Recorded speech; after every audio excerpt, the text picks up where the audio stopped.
Okay, how to use undeposited funds. So in settings, you're going to go into my company and let's see, under codes, you're going to scroll down.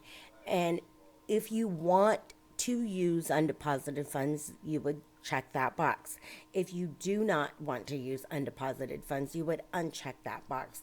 Now, I want to talk about what undeposited funds is and how I use it. If you're somebody that's used to QuickBooks, you probably prefer to use it. If you're somebody that maybe has an accounting background, you may prefer to use it. Okay.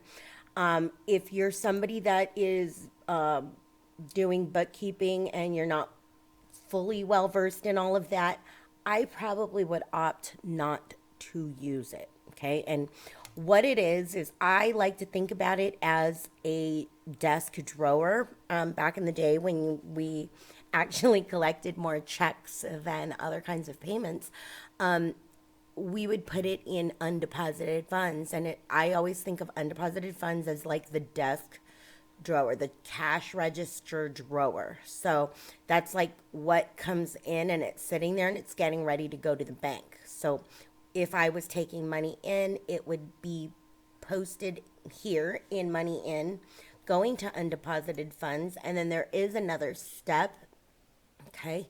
And it's here, make deposit.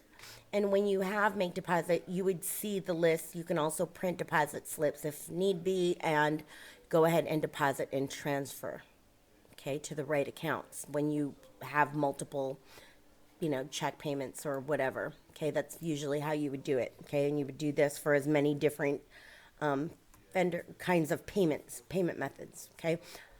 That is undeposited funds. If there are questions, leave them in the comments. We do have other videos and details of how to set things up and work through that. These are quick postings, okay? And this is quickly how to use it and what it is.